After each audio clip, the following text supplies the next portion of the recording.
Bonjour, vous écoutez Pause Report, le podcast qui décrypte et analyse chaque semaine l'actualité de la voile de compétition.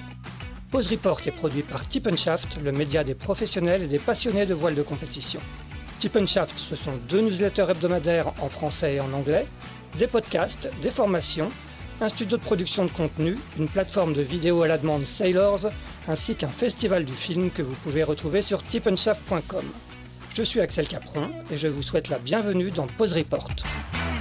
Bonjour à tous et bienvenue dans le 219e épisode de Pause Report, le podcast hebdomadaire de Tip & Shaft qui explique, décortique, décrypte et analyse l'actualité de la voile de compétition sous toutes ses coutures en compagnie des meilleurs experts. Nous sommes le lundi 30 juin, il est exactement 18h45 sous la canicule qui frappe la France et nous allons parler aujourd'hui de Trophée Jules Verne avec une navigatrice qui, en fin d'année, compte s'attaquer à la tête d'un équipage 100% féminin au mythique record de Francis Joyon et de l'équipage d'Idexport. Il s'agit bien évidemment d'Alexia Barrier, qui n'est pas chez elle dans les Alpes-Maritimes, mais dans le port des records et en particulier du Jules Verne, Brest même. Salut Alexia.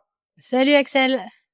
Alexia, on rappelle donc que tu as décidé de te lancer sur ce projet baptisé The Famous Project CIC à la sortie du Vendée Globe 2020 dont tu avais pris la 24e place.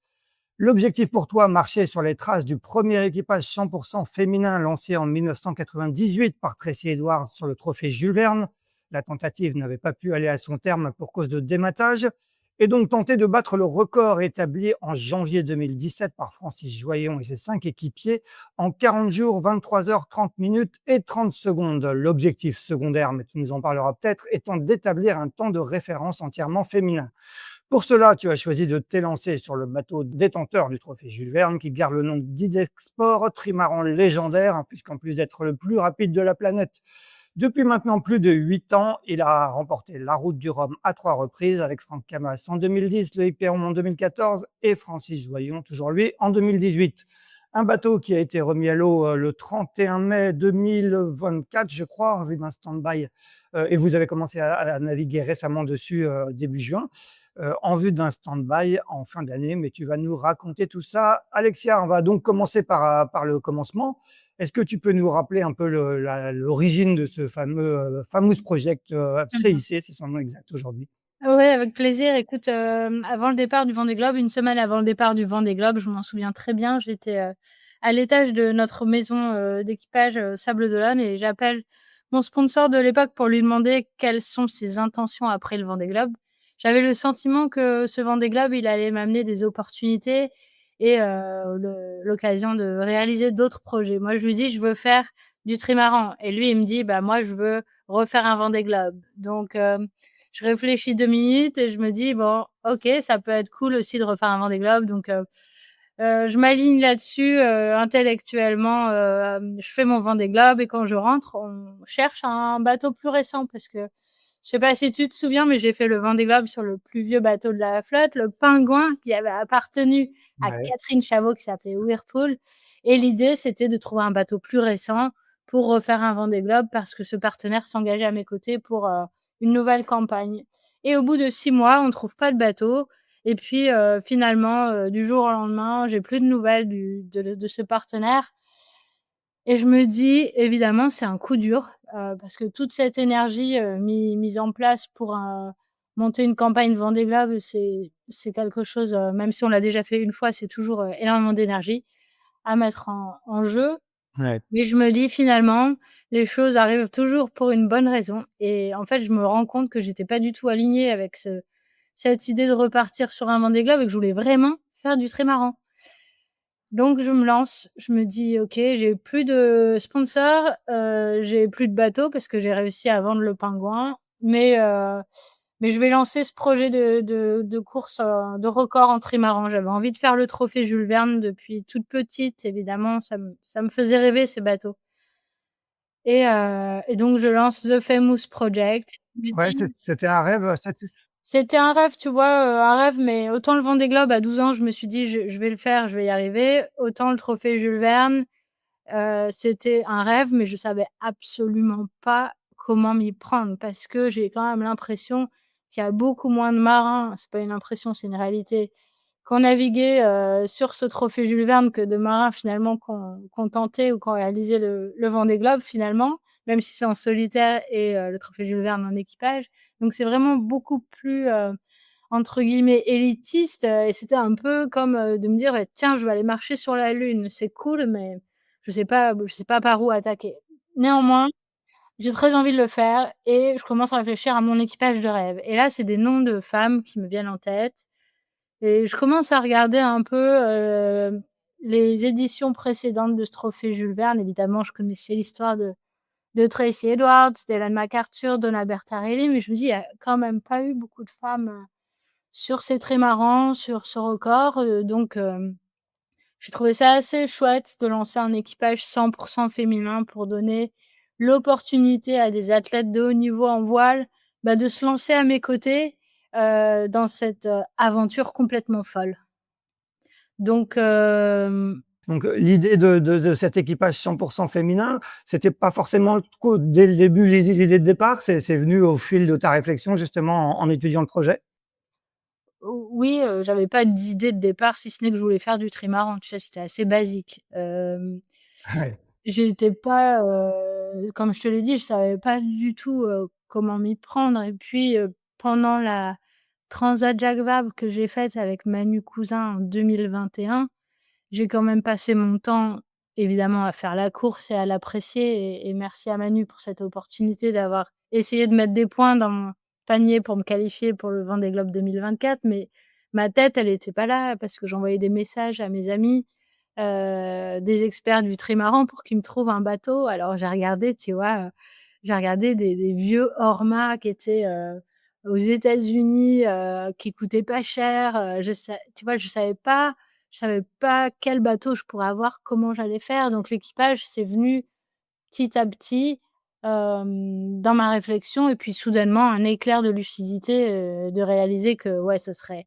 fantastique, d'embarquer un groupe de femmes, même si, hem, on va être 8 à bord pour le départ. J'avais vraiment envie de créer un groupe, tu vois, comme une équipe, un squad avec 15 femmes, avec des remplaçantes, mais pour donner un maximum de chance à un maximum de personnes de faire partie de l'aventure.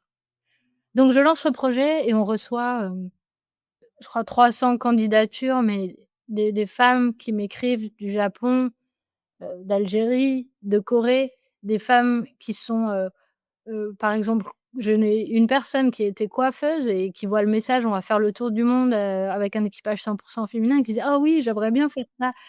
Mais je trouve ça trop chouette, tu vois? Que ça ait ouvert l'horizon et le champ des possibles, même si c'est évidemment pas accessible à toute personne de faire ce genre de challenge, mais que voilà, ça ait donné un petit goût d'aventure, une petite bouffée d'air frais à autant de femmes sur la planète. Déjà ça m'a boostée.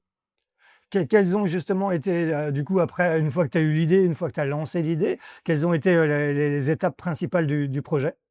Bah, c'est d'en parler premièrement, à des navigatrices avec qui, je souhaitais, partager l'aventure. Là, j'en parle avec, Marie Rioux à l'arrivée de la Jacques Vabre. Ensuite, il y a Élodie Métro qui m'appelle. J'appelle Di Cafari, mais un peu les genoux tremblants de trac parce que pour moi Di, c'est une légende et je savais pas trop comment elle allait prendre cette demande et finalement toutes les filles que j'ai appelées sauf une m'ont répondu oui en moins de 3 minutes.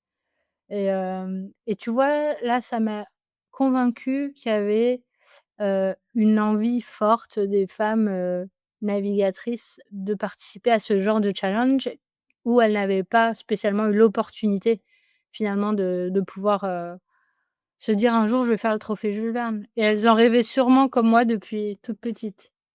Ouais. Alors tu passes tes premiers coups de fil, tu sens qu'il y a de l'adhésion, mais après il faut mettre les choses en marche. Comment tu as réussi à lancer la machine, The Famous Project? L'insouciance, Axel, l'insouciance, c'est la clé. Je me lance. Comme je te l'ai dit, j'avais pas de budget, pas de bateau et puis pas d'argent de côté et mmh et je commence à participer finalement à des conférences et à parler du projet. Je suis invitée, au Club du Large à Montpellier par, Pierre-Yves Letroux pour, parler à une audience. Alors je ne savais absolument pas à qui j'allais parler, mais j'ai dit à Pierre-Yves: «OK, je viens». Il cherchait un skipper méditerranéen. Sur la route, je me suis quand même dit que, c'était un peu bizarre de prendre la route pour 4 heures et d'aller parler, à une audience que je ne connaissais pas, mais une fois sur place, j'ai raconté l'histoire, j'ai raconté mon rêve et mon envie et finalement, il s'est avéré que, l'audience était composée de personnes du CIC et notamment de Daniel Ball, qui est aujourd'hui président, du groupe et de Laurent Berthet, qui est directeur des partenariats et heu et ils ont adoré l'idée et à la suite de cette conférence, tu sais, il y a des petits cocktails et on rencontre tout le monde et Daniel vient me voir, il me tape sur l'épaule et il me dit: «On va te soutenir dans ce projet». Et là, je me suis dit: «Et oui, comme après chaque conférence et chaque cocktail, quelqu'un vient me taper sur l'épaule pour, dire devant tout le monde qu'il va me soutenir et demain je vais l'appeler et il va me demander comment je m'appelle. Il va plus se souvenir de moi». Mais non, c'était mal connaître Daniel. À l'époque, je le connaissais pas du tout et c'était pour de vrai, comme disent les enfants. On s'est tapé dans la main et c'était mon donc le CIC est devenu partenaire fondateur du projet. Derrière, quelques mois plus tard, je rencontre Patrice Lafargue qui là encore, c'est une rencontre, complètement, inattendue. Mais je trouve que les plus belles choses dans la vie arrivent de l'inattendu finalement. Quand on essaie de trop construire, trop forcer, ça passe pas et là, Patrice me donne rendez-vous à Paris pour me dire qu'il a entendu parler du projet et qu'il nous prête le bateau, ce bateau de légende, Idexport pour 3 ans. Donc ça, c'est vraiment chouette. Bon, on est encore loin d'avoir bouclé le budget. Entre temps, j'ai acheté un Note 70. Excuse-moi de te couper, je rappelle juste pour nos auditeurs, Patrice Lafargue qui est le président d'IDEC, qui était le sponsor de Francis, depuis des années et des années. Oui, tu fais bien de souligner, que c'est le fondateur de Idexport et donc voilà, j'ai acheté un Mode 70, parce qu'en fait, je savais pas que j'allais rencontrer Patrice Lafargue, mais de toute manière, le Mode 70, donc qui est un trimaran, qui fait 20 mètres de long et 17 mètres de large. C'était à l'époque, de sa construction en 2011. Il y avait une série, les modes 70, les skippers pouvaient faire, la route du Rhum, la Jacques Vabre.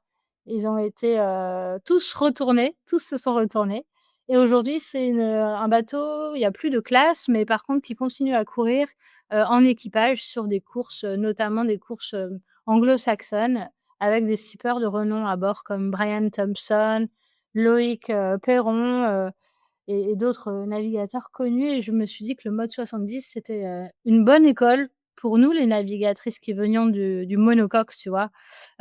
Pour apprendre à naviguer, sur un trimaran, océanique.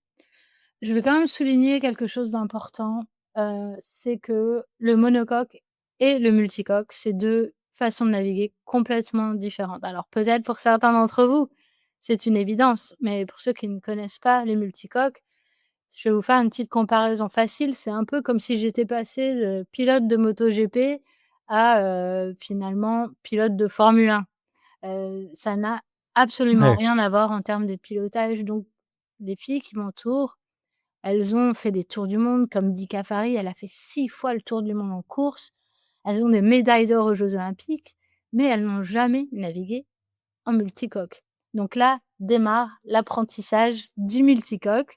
C'était donc, en en 2023, accompagné de Brian Thompson. Brian Thompson, il a gagné le trophée Jules Verne et il a 26 records de vitesse à bord du Mode 70. Donc c'est je pense, ça a été le meilleur prof. On a eu différents coachs, on a eu Sidney Gavinet, il y a eu, ouais, pas mal de monde qui sont venus nous aider et mais Brian, ça a été vraiment la personne qui nous a appris à naviguer vite et en sécurité avec une patience infinie. C'était vraiment notre, atout majeur dans ce processus de formation avec aussi Johnny Malborn qui, à mes côtés, m'a aidé à construire ce projet, d'un point de vue sportif, qui avait pas mal navigué sur les modes 70 et qui avait été le boat captain de Ellen MacArthur aussi.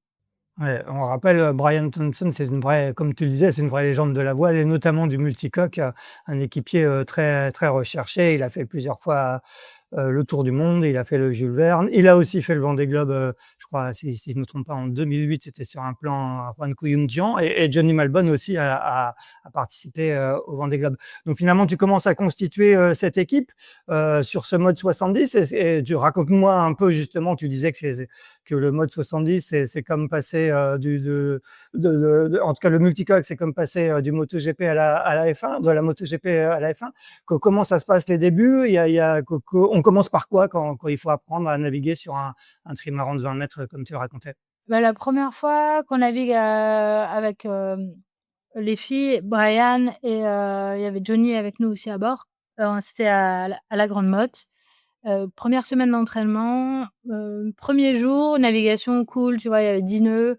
Bon, il y avait pas de risque. On a bien entendu, que la dérive était importante, que si on avait peur, on pouvait remonter la dérive pour que le bateau lève moins, que le bateau soit moins volage et moins sur le fil. Donc voilà, on apprend la théorie et cetera le 1er jour. 2e jour, cartouche, trop de vent, on peut pas naviguer, donc on fait une séance, vraiment une séance, super importante avec Brian en salle et là, on va sur, tout ce qui est procédure de sauvetage, toutes les ranges de voile, les polaires du bateau, les manières de manœuvrer, toutes les manœuvres, pour les différentes allures et cetera et évidemment, on fait la liste des choses à ne pas faire. Le lendemain, il y a toujours du vent et on se dit: «Bon, on va y aller quand même».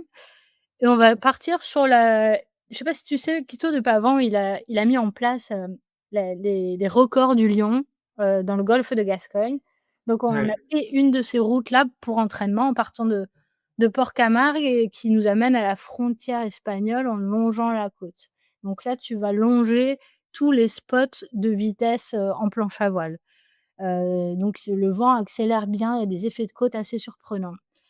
Et on se retrouve sur ce parcours d'entraînement avec des bouées à laisser à bâbord, donc c'est entre la plage et les bouées, au travers, donc l'allure la plus dangereuse en multicoque, avec des surventes et tout à coup, il faut abattre pour changer de voile et moi, je me sens pas du tout de tirer le manche. Du coup, je demande à Brian de le faire et là, le bateau se lève et je vois Brian qui me dit: «Mince, j'ai jamais vécu une abattée comme ça, c'était super chaud les filles» et 5 minutes après, on était à 42 nœuds, toute la plateforme qui vibrait, on savait plus comment arrêter le bateau.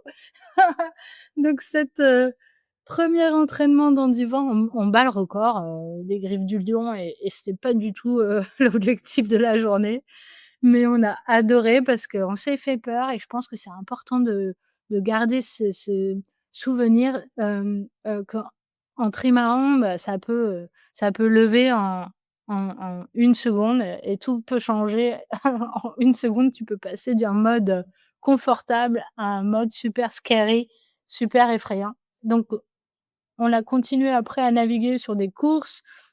J'ai gagné 2 fois la Middle Sea Race avec un équipage mixte et on a fait la Caribbean 600 aux Caraïbes contre 2 autres modes, Zulu et Argo.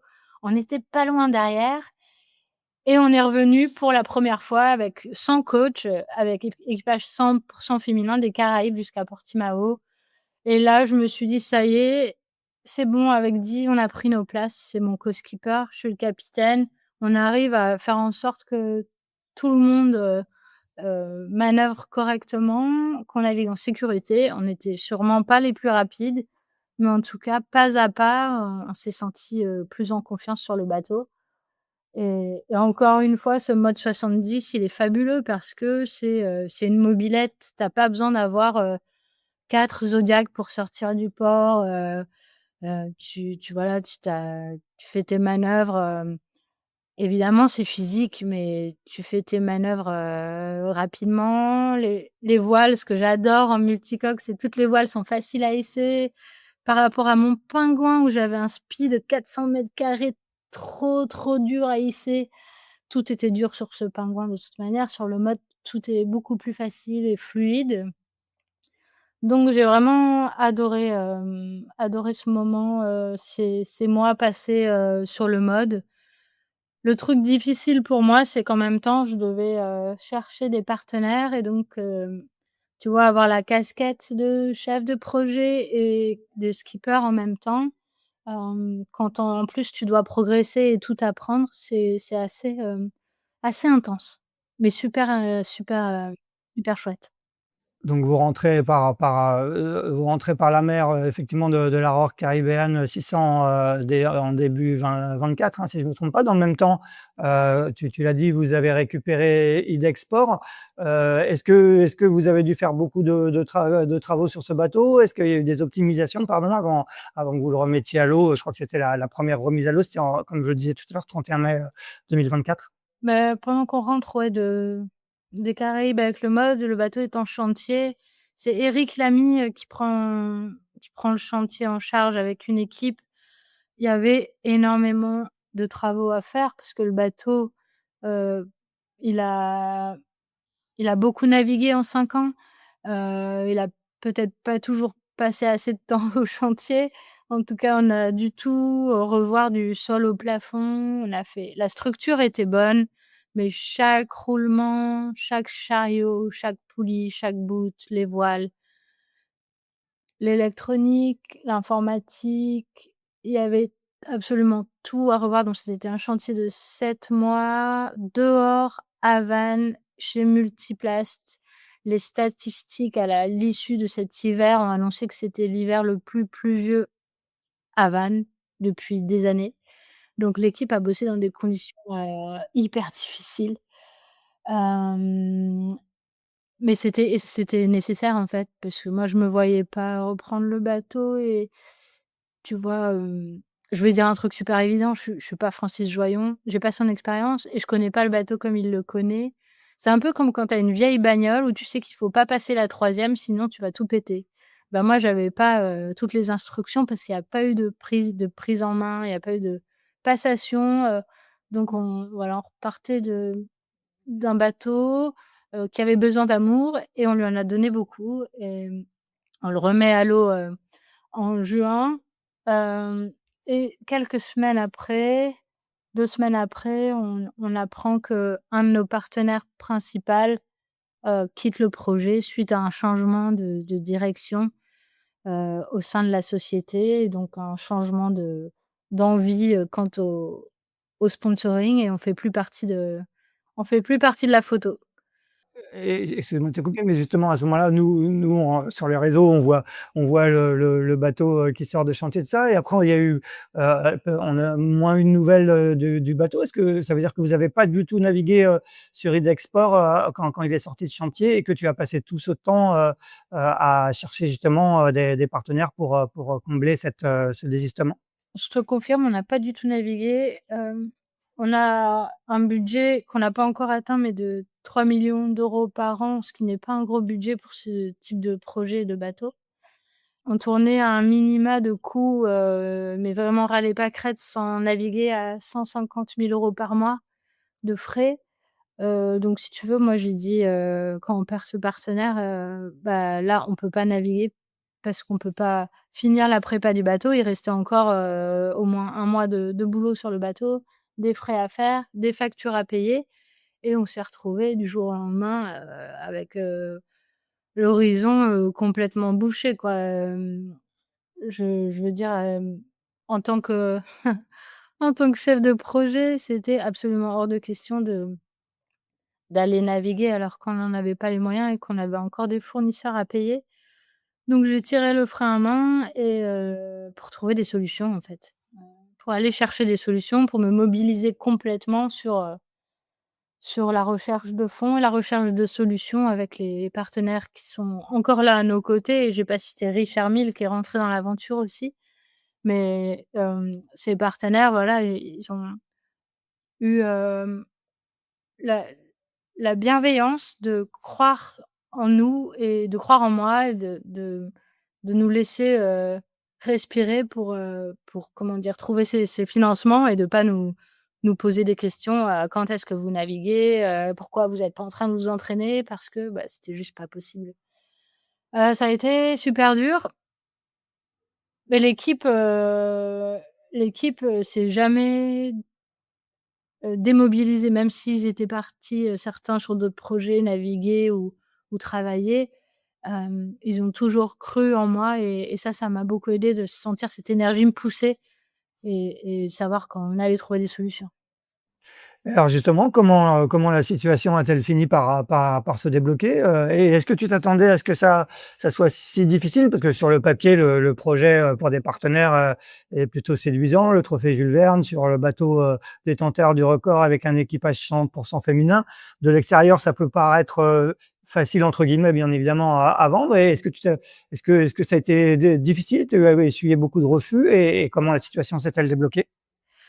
Bah, déjà, j'ai envie de dire que quand un bateau reste au port, c'est toujours pour une bonne raison. Parce qu'il y a eu pas mal de commentaires, à notre sujet, sur, la carène du bateau qui n'était pas propre ou je ne sais quoi. C'est juste qu'on n'avait même pas les moyens de payer les plongeurs pour faire cet entretien pendant quelque temps et comment j'ai fait? Je me suis appuyée sur nos partenaires. Je leur ai demandé, de l'aide et de m'aider à ouvrir leur réseau, en fait, pour que je puisse rencontrer des nouvelles personnes. Donc, j'ai eu, pas mal de rendez-vous avec des grandes sociétés et c'est pas passé loin de signer avec, des grands groupes, français et ça n'a pas abouti. 2024, c'est les Jeux. L'été 2024, tout le monde a les yeux rivés sur, cet événement, extraordinaire, a pas trop la tête, à penser à d'autres projets, à des trophées Jules Verne, aux bateaux. Après, au sortir des Jeux, bah, il y a un peu un effet, de ralentissement général dans les investissements, dans le sport. Mais à force d'y croire et de rencontrer des chefs d'entreprise, j'arrive à avoir un rendez-vous avec, bah, notre nouveau partenaire, qui a été annoncé, récemment, qui s'appelle Sopra Steria, une société de la tech française, qui était, vous le savez tous, hein, déjà dans la voile aux côtés de Philippe Monet Bien et sûr. Antoine Coche et je rencontre, le président fondateur et le CEO et la DIRCOM, j'ai senti que ça leur manquait la voile, que, le président a vraiment un attachement pour, les multicoques et même au niveau, je pense en interne des collaborateurs pour ceux qui ont vécu l'époque, des Ormas, c'est quelque chose, qui leur a vraiment servi à fédérer et à embarquer toute l'entreprise donc pour eux, c'est un projet qui fait sens, c'est un projet, sur lequel il y aura des applications technologiques concrètes et aussi, toutes les valeurs que l'on porte, de la performance, de la détermination, mais aussi de l'inclusion, de la mixité, et le volet international parce que c'est une société qui travaille à l'international donc ça s'est fait hyper rapidement. Je pense qu'on a eu un rendez-vous et 2 semaines après, j'avais une réponse positive, et ils sont rentrés comme partenaire majeur et notre partenaire tech, dans The Famous Project CIC et en même temps, on a, eu la chance d'avoir une montée en puissance, du CIC qui est, heu, une entreprise, engagée et qui n'allait, pas nous laisser tomber et devient partenaire titre de The Famous Project, qui s'appelle maintenant The Famous Project CIC. Bon, bah, ça fait des beaux partenaires, on rappelle, tu le disais, hein, Sopra dans les années, fin des années 90, début des années 2000 surtout, qui a été, effectivement partenaire à Sopra sous le nom de Sopra Group de l'Orma de Philippe Monet et d'Antoine Coche, tu le disais. Aujourd'hui, ça veut dire que ton budget, visé de 3 000 000 €, il est à peu près complet? Et est-ce que maintenant tu estimes que tu as, tous les moyens pour mener à bien, ce projet? On n'a pas encore bouclé le budget et ce qui nous manque aujourd'hui, en budget, c'est ce qui nous permettrait, bah, de nous acheter, des voiles et également de donner des meilleurs salaires à l'équipe. Il y a quelque chose que j'ai mis en place tout au début du projet, c'est une équité salariale au sein du projet. C'est-à-dire que j'ai demandé aux hommes de baisser leur salaire pour que je puisse augmenter, celui des femmes. Je pense que tu connais ces chiffres parce que c'est le Magenta Project qui les a publiés il y a quelques mois. On voit le 20 des athlètes de haut niveau féminines sont payées et quand elles sont payées 10 du salaire des hommes. Je dis pas 10 en moins, hein, c'est 10 du salaire des hommes. Donc j'ai tout de suite voulu, et c'est aussi pour ça qu'on n'a pas navigué, parce que j'allais pas demander, aux équipières, aux navigatrices de naviguer gratuitement, même si elles l'auraient fait par, par engagement dans le projet, par loyauté, elles l'auraient fait, mais je trouve que c'est inacceptable. Donc oui, si on trouve notre budget, complémentaire, on pourra rehausser les salaires de tout le monde et je pense que c'est important de le dire. Néanmoins, avec le budget actuel, on partira à la fin de l'année et on cherche donc encore, un partenaire majeur pour nous accompagner ou même des partenaires, de rang inférieur. Donc j'ai continué tout le mois de juin avec mon bâton de pèlerin à avoir des rendez-vous. J'espère qu'ils aboutiront, mais aujourd'hui, comme tu l'as dit au début de l'interview, je suis à Brest, la Mecque du trophée Jules Verne, la Mecque des records et des multicoques et j'ai à cœur aujourd'hui de me concentrer à 100 sur, le volet sportif, la préparation du bateau, de l'équipage et des entraînements donc voilà, l'été, c'est focus sur la navigation. On a encore un peu de boulot de préparation mais Ouais. Justement, du coup, raconte-nous un peu quel est le programme? Vous avez, est-ce que Idexport navigue ou naviguera bien dans les prochains jours, dans les prochaines semaines? Et comment vas-tu, maintenant, travailler, pour, constituer, l'équipage final? Tu disais tout à l'heure que vous partirez à 8, en fin d'année, mais raconte-nous un peu comment ça va se passer la sélection finale ou à moins qu'elle ait déjà été faite? alors, je te raconte déjà notre première navigation, on va dire vraie navigation à la voile, parce que jusque-là, moi, j'avais navigué au moteur entre Multiplast, le port de la Trinité-sur-Mer ou la Trinité-sur-Mer et la bouée de mouillage de la Trinité-sur-Mer. Donc, c'était un petit peu frustrant et ça faisait 1 an qu'on attendait, cette navigation à la voile. Alors en mode dégradé parce que nos foils étaient pas finis d'être installés et préparés. Le mât n'était pas encore complètement réglé, donc on savait qu'on pouvait pas, vraiment, tirer sur, la machine et c'était pas non plus l'idée parce qu'il faut d'abord apprendre, où se trouvent les bouts et comment ça fonctionne.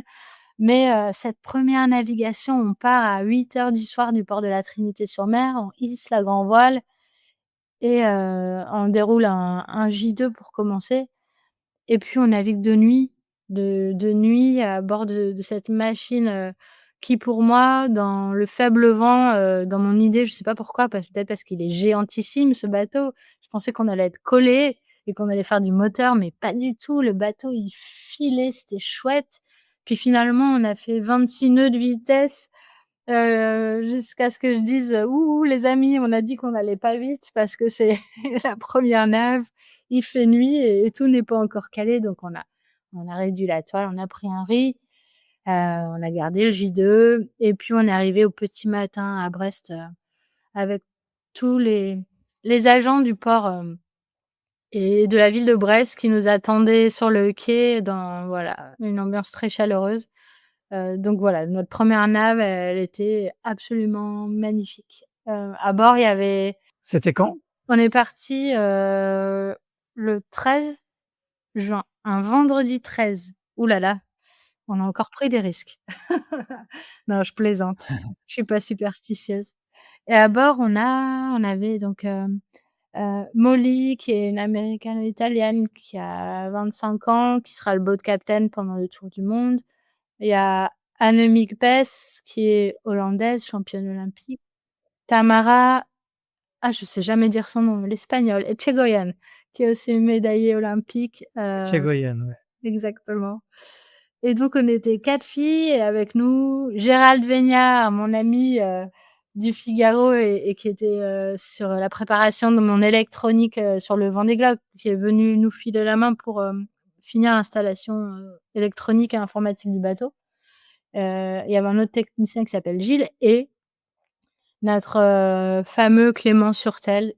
Clément Surtel, pour ceux qui ne le connaissent pas, il a fait 2 fois le tour du monde, avec Francis Joyon à bord de Idexport et il fait partie de ces géants qui ont ce record en poche. Il était avec Francis sur le record de 2017 et grâce à Clément, en fait, quand on a relancé la machine, de préparation du bateau, bah, lui, il a l'esprit pratique. Il a travaillé avec Francis, donc il sait ce que c'est que de travailler avec, peu de moyens, et il connaît le bateau par cœur. Donc il fait office de boat captain et aussi de coach, et encore une fois, c'est une personne qui a une patience, j'espère qu'elle est inépuisable parce qu'on a encore des cartons de questions pour lui.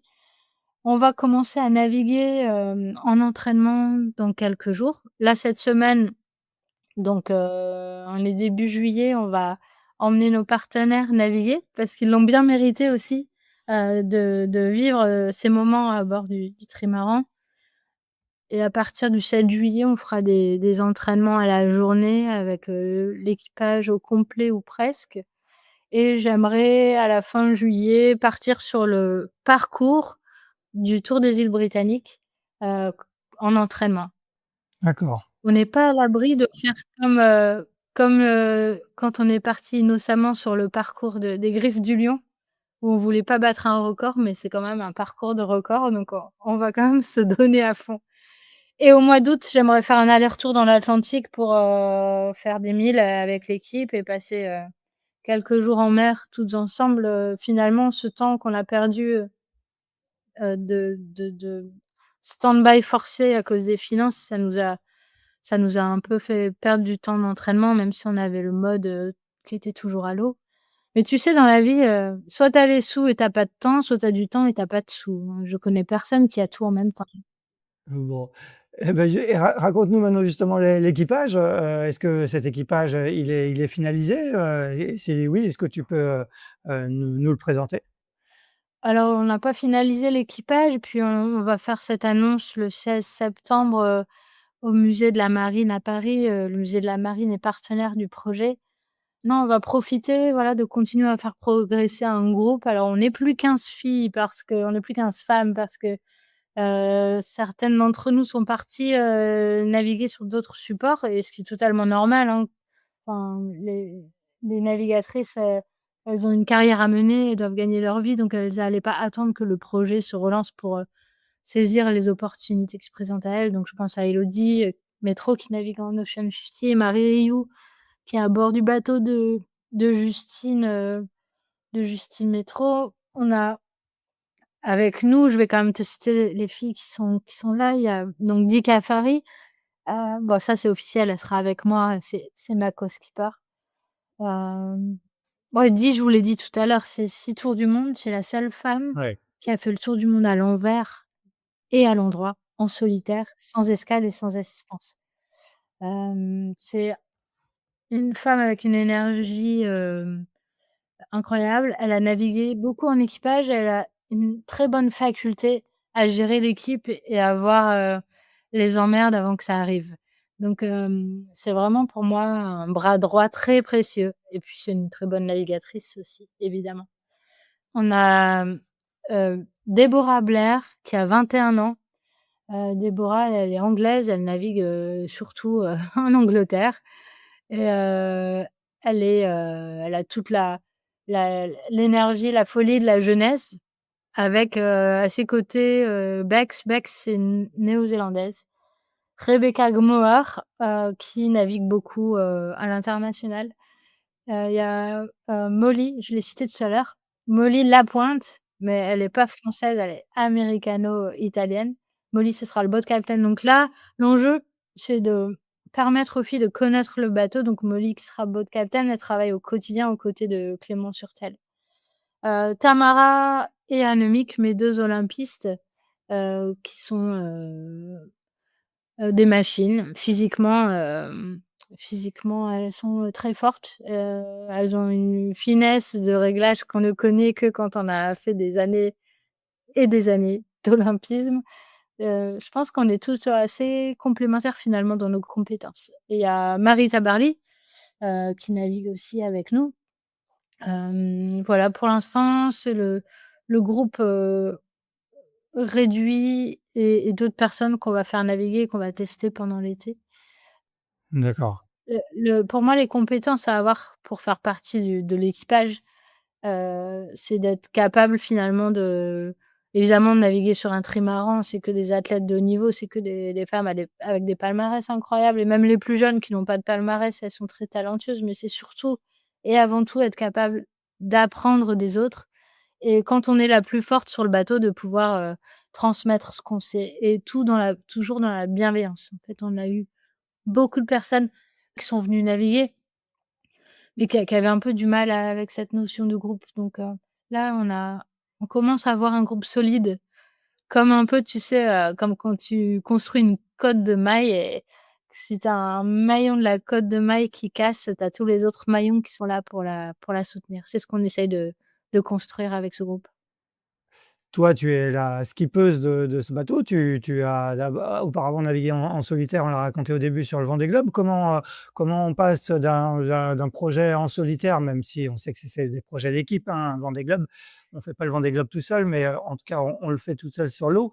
Est-ce qu'il a fallu que tu acquières des compétences de management, que tu développes un côté chef d'équipe? Bah, écoute, j'ai navigué aussi beaucoup en équipage, je pense que c'est le fait que je sois méditerranéenne, je pense que j'ai un palmarès super Oui. éclectique. J'ai eu la chance de naviguer, pendant des années sur un super yacht qui s'appelle Sojana, un ketch, un plan phare, avec lequel on a gagné beaucoup de transatlantiques et à bord, on était, entre 20 et 30, suivant si c'était des transatlantiques ou des courses côtières.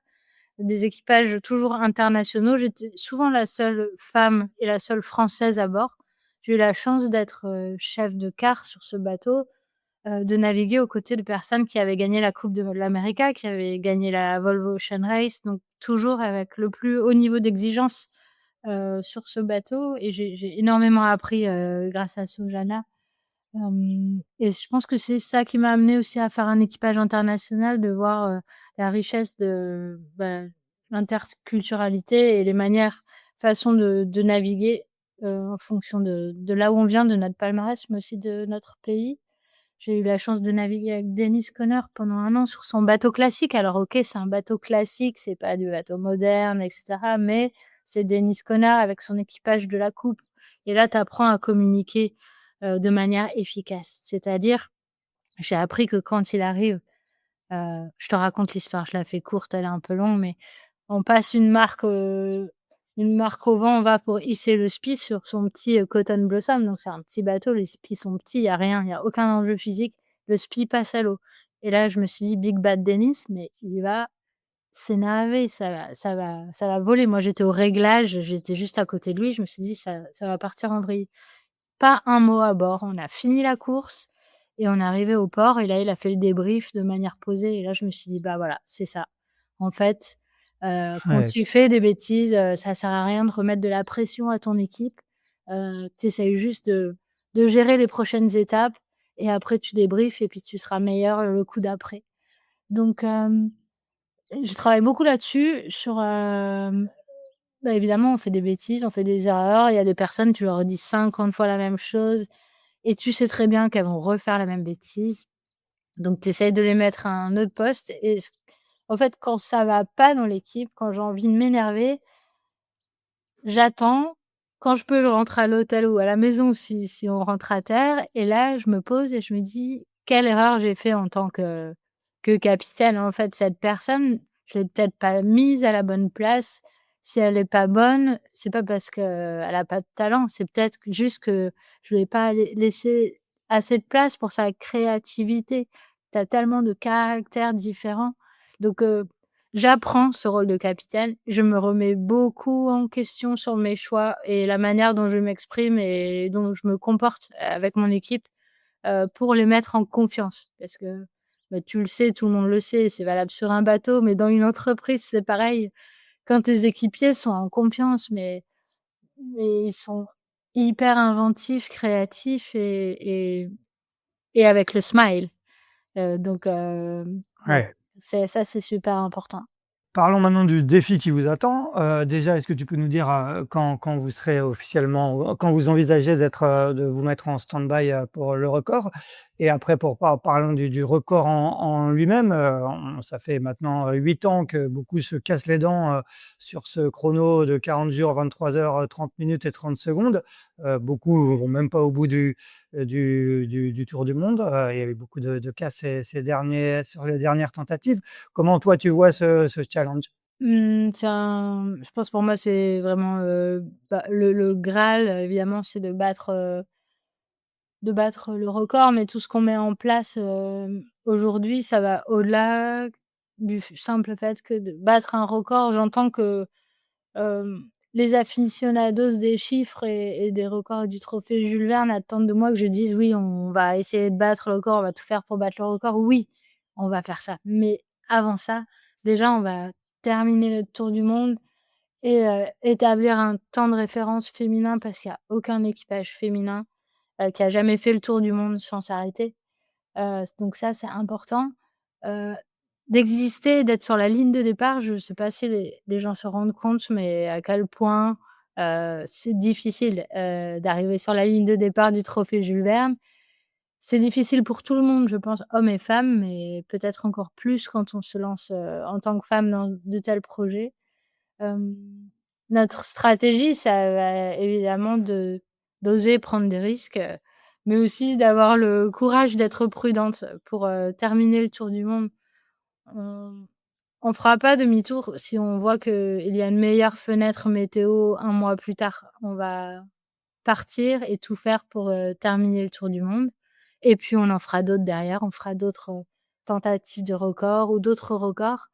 On on va se donner toutes les chances, évidemment d'aller le plus vite possible et on espère, de se rapprocher le plus de ce temps de 40 jours et 23 heures établi par, Francis Joyon en 2017. Mais si, les autres équipes ont pas réussi à le battre, depuis tout ce temps, c'est vraiment que c'est quelque chose qui est exceptionnel et il y a plein de facteurs qui entrent en jeu. Il y a le facteur, de l'expérience de l'équipage, on va rester humble, on sait d'où on vient. Il y a le facteur technologique, mécanique, la voile, c'est un sport mécanique, il faut pas casser pour pouvoir terminer. Après, tu as sûrement un facteur chance aussi parce que pour avoir cette fabuleuse météo, bon, ils ont saisi l'opportunité bien sûr, mais avoir cette fabuleuse météo que l'équipage de Francis à bord de E-Export a eu, je sais pas si ça se représentera un jour. On parle beaucoup de changement climatique, des phénomènes météo qui sont bouleversés mais on tente notre chance parce que si tu tentes pas ta chance, bah, c'est sûr que tu pourras pas y arriver donc on partira à la fin de l'année, on se mettra en stand-by, à partir de quand on sera prête. Est-ce que c'est une réponse logique? Ouais.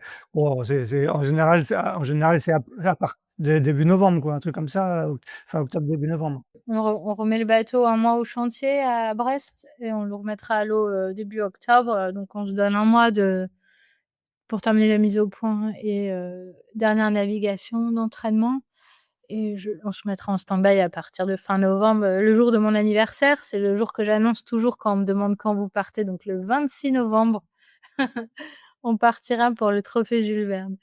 Mais on se mettra en stand-by en fin d'année et j'espère qu'on aura une fenêtre avant la fin de l'année, 2025. On travaille avec Christian Dumars sur les sujets de météo et bah, Johnny Malbourne aussi, va être dans la cellule de routage, parce qu'il nous connaît bien et c'est important, voilà, de rester fidèle aux personnes qui nous ont aidés à construire le projet. C'est quelque chose de nouveau pour moi de faire appel à un routeur, parce que ça, par contre, autant naviguer en équipage, je l'avais déjà fait, mais écouter quelqu'un à terre qui me dit, «Tourne à gauche», on tourne à gauche, je sais quand il faut tourner à gauche, c'est quand je vois un cap. Mais quel bord faire et cetera, ça je l'ai jamais fait. Donc ça va être aussi l'enjeu de cet été d'apprendre à bien communiquer avec notre, cellule à terre, autant au niveau que météo qu'au niveau technique et on va être monitorés. On travaille avec une équipe, de préparation, médicale et physique pour rapporter des informations aussi sur, bah, la santé des femmes et la santé dans le sport, dans les sports extrêmes. Donc ça va être chouette aussi. Tu parlais du routage avec, Christian et donc Johnny Malbon. Est-ce qu'il y aura une navigatrice à bord dédiée ou c'est toi qui feras ce boulot? En général sur les tout souvent sur les tentatives de trophée Jules Verne, il y a un navigateur, qui ne fait que ça au fond de la cave, les yeux rivés sur son ordinateur. Avec Di, on va être le duo des navigatrices. Je pense qu'on va se partager, le boulot, mais c'est principalement moi qui vais être, à la nav, donc je vais être hors quart et je mets tout en place pour que je sois pas essentielle, sur le pont. Donc on doit naviguer et j'aurai plus de plus de certitude à ce niveau-là. Mais pour l'instant, c'est Di et moi qui travaillons là-dessus. Tu parlais tout à l'heure, on va finir là-dessus, d'autres records. Est-ce que ça veut dire que ce projet, il va aller, au-delà de cette, 1re tentative de Jules Verne, qu'elle soit réussie, ou non? Est-ce que c'est un projet qui s'inscrit dans le plus long terme ou c'est où vous faites l'hiver et après, le bateau est vendu et vous passez à autre chose? Alors le bateau est vendu, bah, ça, je ne sais pas, mais en tout cas, nous, on continue, que ce soit à bord de e-Export, sur un autre, trimaran ou en mode 70. On a les partenaires nous suivent encore, sur 3 ans. On a une liste, de records à chasser et de records à établir, donc on veut continuer à être, l'équipe des premières et je pense que les prochaines années, on naviguera en équipage, mixte parce que si c'était très important pour moi sur cette première tentative d'ouvrir la voie un peu quelque part ou de suivre, la trace de Tracy Edwards et de montrer, bah, qu'il y a une représentation féminine sur les multicoques et de donner sa chance à ces athlètes de faire partie du projet et puis plus tard, je l'espère pour elles, d'avoir leur propre projet ou d'aller sur d'autres projets. La mixité, c'est quelque chose de riche, et qui fonctionne très bien donc les prochaines années, ce sera, voilà, en équipage mixte. D'accord, donc il y a un engagement de tous les partenaires pour sur 3 ans. Quasiment tous. À bon entendeur, ceux qui ont pas encore signé, il est toujours temps. Bon. Eh ben, très bien Alexia, merci beaucoup. Ben, on va suivre avec, attention les prochaines navigations. N'hésite pas à publier des photos comme tu le fais souvent, sur Facebook. Si vous voulez écouter d'autres navigatrices, qui parlent de leur passion pour la course au large, n'hésitez pas à écouter aussi notre autre podcast, Navigante, dont le dernier épisode est consacré à Lucie Degène, triple championne du monde junior en 4,70. On va faire aussi dédier cet épisode à quelqu'un qui nous a quittés, que tu dois connaître, parce qu'il est de ta région, Alexia, Pierre-Louis Castelli qui nous a Ouais, quittés la semaine dernière. On pense bien à ses ouais, proches et à sa famille. C'était un passionné de course au large. il nous manque. Ouais, merci beaucoup Alexia. On te souhaite des bonnes, premières, navigations, à bord d'E-Export, depuis Brest où il fait, aujourd'hui, au moins 30 degrés. Et quant à nous, ben, on se retrouve, la semaine prochaine. Ça sera le 220e épisode de Pause Report. Bonne journée à toutes et à tous. Merci Axel, bah, oui, on va partager l'aventure, suivez-nous sur les réseaux, on a besoin de sentir vos good vibes à travers les réseaux sociaux et venez nous voir à Brest, on vous fera visiter le bateau. C'est une histoire à partager. À très bientôt. Merci d'avoir écouté cet épisode de Pause Report. N'hésitez pas à nous dire ce que vous en pensez en bien ou en mal et n'hésitez pas à le partager. Si vous souhaitez suivre l'actualité de la voile de compétition, je vous encourage à vous abonner à la newsletter de Tip & Shaft, envoyée chaque vendredi à 17 h. Pour vous inscrire, ça se passe sur tipnshaft.com. À bientôt!